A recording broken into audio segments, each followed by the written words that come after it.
Facebook, thank you for tuning in. I thank everyone that's been giving me feedback. I thanks for the phone calls. I thanks for the text messages. I thanks for the emails. I thanks for your postings on Facebook.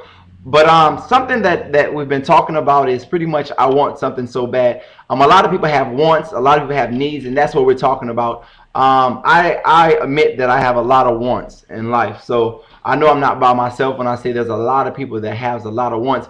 But something that touched me is the story that my mom was talking about. She posted something on there. She was saying, yes, Kelvin, I understand what you're talking about. I understand about the lady, how she had to press her way through. But she was speaking about the ladies with the issues of blood. And we all know the stories of the lady with issues of blood. So I'm just going to go over just really quick, and I hope that you can see it in a different aspect.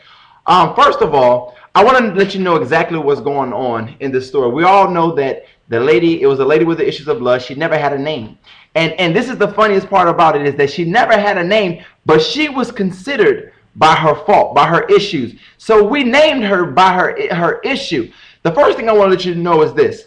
Do not let your issue become your name. So if you are going through something, you're struggling through something, don't let your issue become your name. So some people say, okay, well, what are you talking about? So let me keep it real with you. If you are dealing with, let's say, a drug addict, don't let it be like, oh, that's the drug dealer, or that's the drug addict, or that's the gay person, or that's the I can't get it. But don't let your issue become who you are.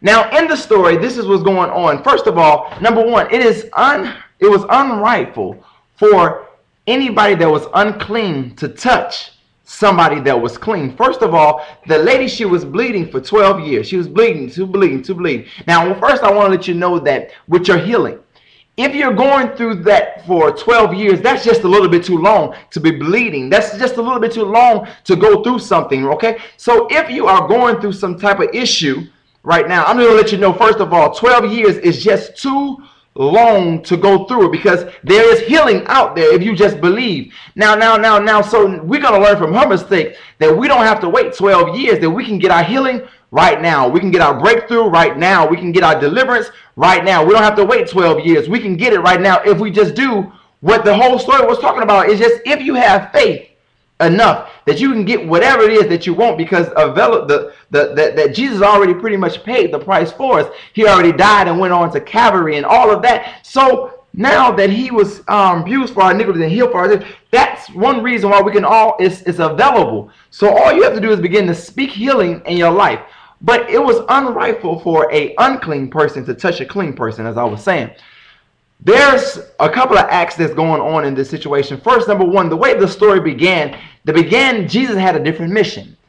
As he was going on one mission to heal someone that was on their dying bed, there was an interruption, and that interruption was the lady with the issues of blood. So as Jesus was traveling on his way to go take care of one business, there was an interjection. The interjection was the lady with the issue of blood. Now, she touched him, and he noticed that something was wrong for this to take place.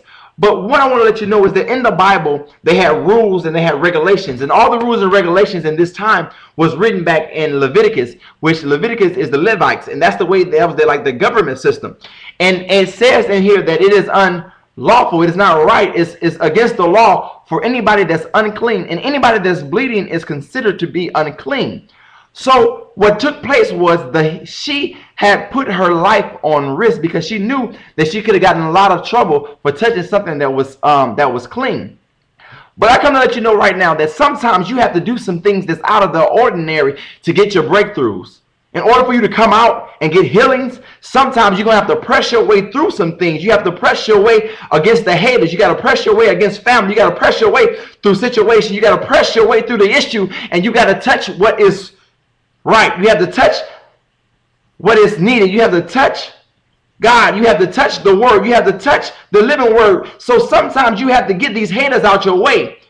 That's what the problem is. A lot of people stop the haters. They're trying to please their crowd pleasers. Sometimes you have to realize that nothing even matters but between you and what's going on to God. So I'm going to encourage somebody to go ahead and press through. And the thing that I like about it, that God got dirty for when the story took place, and Jesus noticed that some virtue was left out of him, he knew that somebody had got their healing. So I I come to let you know that our healing is available. All you just have to do is believe, because that was the next thing that was said. The next thing was said, he said, because you had faith, your faith has made you whole. Your faith has made you. So that just lets you know how powerful faith is. So if I can just encourage somebody that's listening to this, that we cannot just say that we have faith. We have to believe in it. And something there's something about believing. Believing is two parts to believing. There's two parts to believe. First is one is just saying it. After you say it, then you have to believe it. And as you believe it, then you have to live it. So you have to do. So believing is an action, which means that you have to show action that, oh, I'm going to put my faith, which means this is what goes wrong. I'm going to plant a seed here, and I'm going to have faith that it's going to be a harvest. You know what? I'm going to bless somebody here. I'm going to just pray for somebody here, and I'm going to heal somebody here and believe that there's going to be an outcome. You have to put your faith, and wherever you put faith, that the Bible says that it won't come back void. So that's what I want to encourage somebody that somebody that doesn't have faith, and there's different faith levels.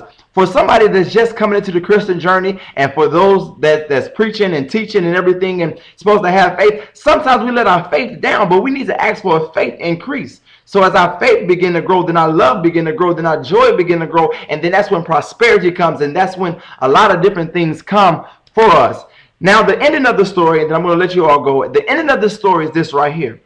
In the midst of Jesus going, there was an interruption of what Jesus' destination was, and what it was the lady with the issues of blood. And then they got bad news. This is Act 2. Bad news that the girl had died. Now, the thing I liked about it is Jesus, when that happened, Jesus said, don't you worry, just have faith. So he's still teaching faith. He's just saying that if he can heal the sick, and the sick can be healed. Okay, that's just the sick. So now he's saying that even if something is dead, that there is still some faith that can raise the dead. There's still some faith that can heal the sick and raise the dead. So it's just that if you just have just a little bit of faith, no matter how sick your situation seems, no matter how bad your situation seems, no matter how dead it feels. Sometimes we feel dead. Sometimes in our spirit we don't even feel like we're healed. Sometimes we feel like we're dead. Sometimes we feel like we ain't got nothing. But what it's saying is that if you have just a little faith, that you can move a mountain. If you have just a little faith, you can raise the dead. Jesus said that the same faith that is there is the same faith that's now. So I just want to encourage somebody just to have faith. And just to end the story, I'm going to end the story like this. I'm going to let you know that when Jesus got to the situation, the situation that he first was encountering with the dead, the girl, she still lived. God touched her.